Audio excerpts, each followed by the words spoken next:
Bugungi mavzuyimiz juda ham dolzarb bo'lgan jigar va jigarning yog' bosishiga bag'ishlanadi. Assalomu alaykum hurmatli Hayot balansi kanali kuzatuvchilari. Jigarni nima uchun yog' bosadi? Aynan qanday qilib jigardagi yog'larni, qorindagi yog'larni eritish mumkinligi haqida, hattoki ertalabki nonushta zarar bo'lishi mumkinligi haqida gaplashamiz. Ertalabki nonushtani qanday zararlari borligini bilishni istasangiz, videoni oxirigacha aynan ko'rib chiqing. Jigar bu qanday organ? U nerv bilan ta'minlanganmi? Aynan jigar inson tanasidagi nerv bilan ta'minlanmagan bez hisoblanadi va inson tanasidagi eng og'ir bez hamdir. Uning og'irligi 1.7 kilogramdan 2,5 kilogramgacha odamning tana vazniga ko'ra belgilanishi mumkin. Bunday holatlarda biz nimani tahlil qilishimiz kerak? Eng asosiy 3 ta tekshiruvdan o'tishingiz kerak. Birinchisi bu alanin aminotransferaza fermenti. Aynan jigar hujayralarida joylashgan bu ferment sizning tanangizda qanchalik miqdorda biokimik reaksiyalarda ishtirok etayotganini bilishingiz kerak.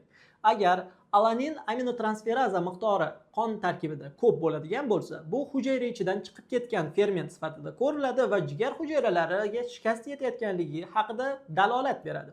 Bunday holatlarda biz albatta jigarni ikkinchi bosqichda tekshirishimiz kerak. Ikkinchi bosqichda biz uni aynan ultrazvuk, ya'ni ultratovushli tekshiruvdan o'tkazamiz. Ultratovushli tekshiruvdan o'tkazgan paytda uning parenximasining qanday zichlikka ega ekanligi, uning orasida yog' to'qimasi qancha miqdorda ekanligini bilib olishimiz mumkin.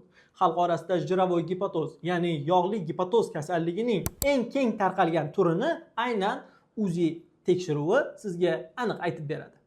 Va undan keyingi holatlarda ham jigarni tekshirish, ya'ni FibroScan kabi tekshiruv amaliyotlari mavjud. FibroScan amaliyotlari faqatgina gepatit B, C va shunga o'xshagan og'ir jigar holatlaridagina amalga oshiriladi.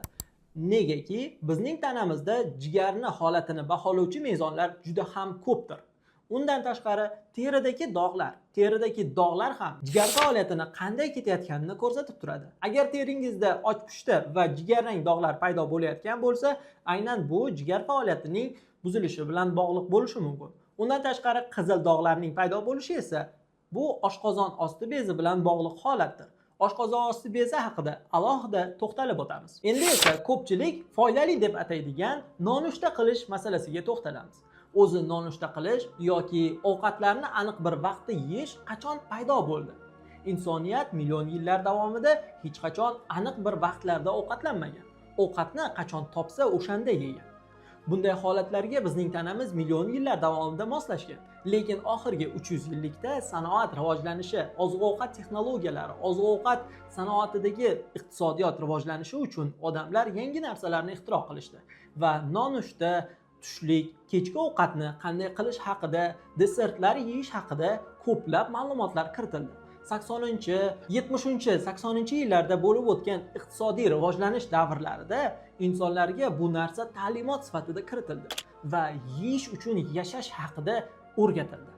Yeyish uchun yashash emas, yashash uchun yeyish kerak. Shunga e'tibor bergan holatda biz qachongina o'zimizda ochlik hissini his qilsak, shunda ovqatlanishga e'tibor berishimiz kerak. Aynan jigar faoliyatining yaxshi bo'lishi ham ochlik hissi bilan bog'liq. Chunki jigari og'rigan yoki jigarda muammosi bo'lgan har qanday insonda ishtaha bilan bog'liq muammolar bo'ladi. Ishtaha yo haddan tashqari ochilib ketadi yoki bo'lmasam ishtahasizlik faoliyati yuzaga keladi. Aynan o'tqopi bilan bo'layotgan jarayonlarda ishtahasizlik ko'proq uchraydi. Buning natijasida odamda tana vaznining kamayishi va xolesistit kuchayib boradi. Bunda o't suyuqligi miqdori kamayganligi uchun yog'lar erishi pasayadi. Yog'lar erishi pasaygani natijasida esa jigar va qorin sohasida yog'lar to'planishni boshlaydi. Endi yana bitta narsaga to'xtalib o'tamiz. Nonushta nima uchun jigarga dushman?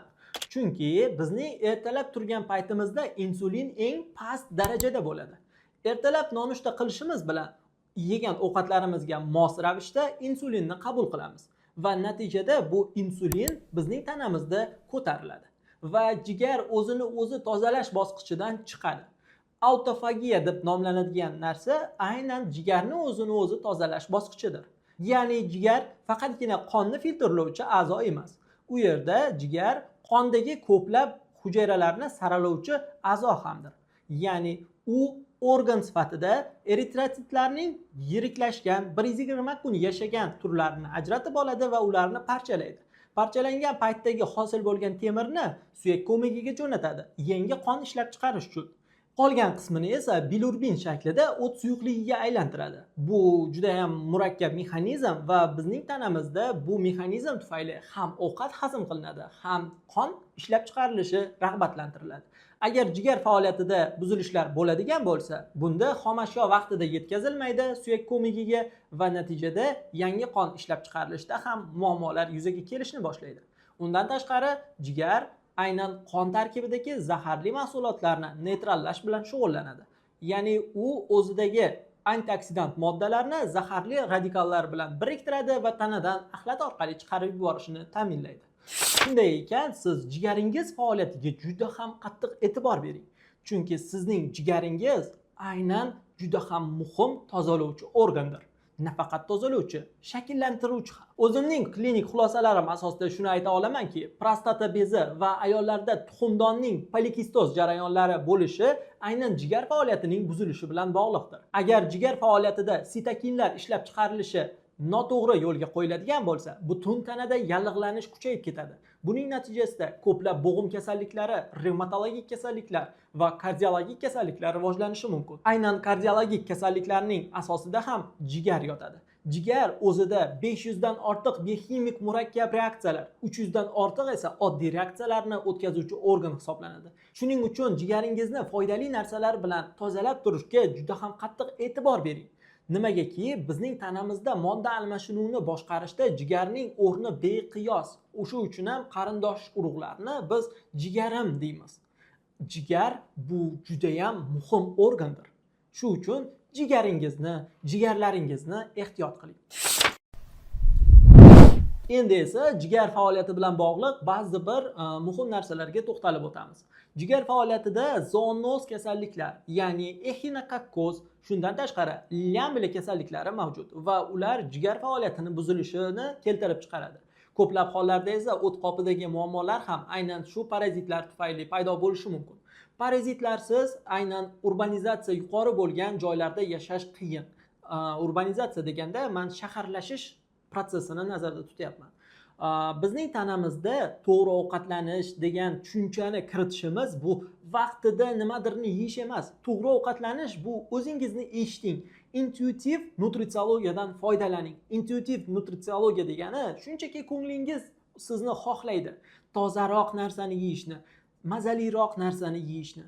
Mazzali degani bu fast foodga nisbatan aytiladigan narsa emas. Oddiy sut bilan guruchni pishirilgan mahsuloti, ya'ni oddiy qilib aytganda shirguruch juda ham mazzali ovqat. Shunchaki o'zingizga yoqadigan ovqatni iste'mol qiling. Bu shirinliklarga nisbatan aytilayotgani yo'q.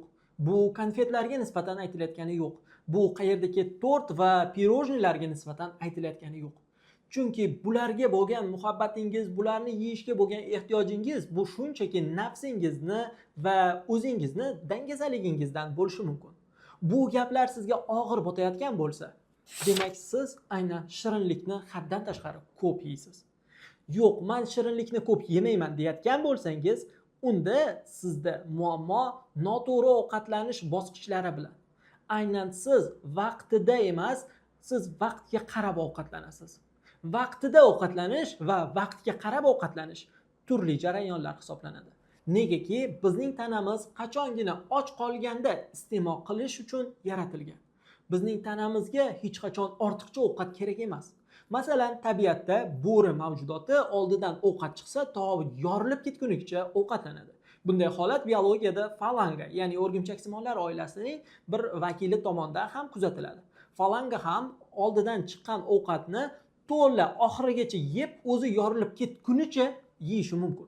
Lekin tabiatda ularning oldidan hech qachon bunchalik ko'p miqdordagi ovqat chiqmaydi. Misol uchun, bo'rilar jamoa bo'lib ovqatlanayotgan paytida hech qachon hech qaysini qorni oxirigacha to'ymaydi. Shunday ekan, bizning tanamiz doimo ovqatlanib bo'lganda ham yana ovqatlanishga muhtoj holda to'xtashi kerak. Bu million yillar davomida shakllangan instinktdir. Shuning uchun siz to to'yguningizcha ovqatlanishingiz kerak emas. Bu maslahatni bir necha yuzlab marta berganman va yana berishdan to'xtamayman. Siz ovqatni qorningizni 3 qismidan bir qismiga joylashtirishingiz kerak. Ikkinchi qismiga suyuqlik, uchinchi qismiga esa nafas olishingiz uchun joy qoldirishingiz kerak. Agar jigar faoliyatingizni yaxshilash, qorindagi cho'qqisimoq qorinchangizni yo'qotishni istasangiz, bu maslahatlarga e'tibor bering. Undan tashqari, xalqaro klinik protokollar asosida hozir men sizga juda ham zo'r retsept aytib o'taman. Jigar atrofidagi yog'larni eritish uchun birinchi navbatda alfa taktovik kislota, ya'ni alfa lipoik acid nomi bilan mashhur bo'lgan kislotani 600 mg dan har kuni ertalab nonushta paytida bir kapsuladan iste'mol qilasiz. Bunday holatlarda siz shirinlikni iste'mol qilmasligingiz kerak va natijada sizning qon tomirlaringizdagi xolesterinlar, NVLPO'lar miqdori pasayadi. Buning natijasida siz yog'lardan qutulishni boshlaysiz. Bu uzoq muddatli jarayon bo'lganligi uchun uni 3 oygacha iste'mol qilasiz va dam olasiz. Undan keyin jigarni tozalash uchun eng zo'r narsa bu rastoropshaning kunidan qilingan damlamadir. Bir choy qoshiq rastoropsha kunini bir stakan qaynoq suvga damlaysiz va uni sovishini kutasiz. Iliq holga kelgach uni iste'mol qiling. Har kuni ertalab buni iste'mol qilib tanangizga kiritsangiz, jigaringiz xuddi tozalangan oyna kabi go'zallashadi. O'shaning uchun siz jigaringizni faoliyatini yaxshilash uchun Hayot balansiga obuna bo'ling, ushbu videoni qorni chiqib yog' bosayotgan odamga jo'natib qo'ying. Va hayot balansi sizni hayotingizni balansga solish, hayotingizni to'g'ri maslahatlar berish uchun doimo harakatda. Bizning jamoamizda ko'plab mutaxassislar sizning salomatligingiz uchun qayg'uradi. Va eng muhimi, homiyimiz bo'lgan Sport Nutrition do'koniga tashakkurlar bildiramiz va kerakli mahsulotlarni ushbu do'kondan sotib olishni tavsiya etamiz. Chunki u yerda professional maslahat va eng sifatli mahsulotlar sotiladi.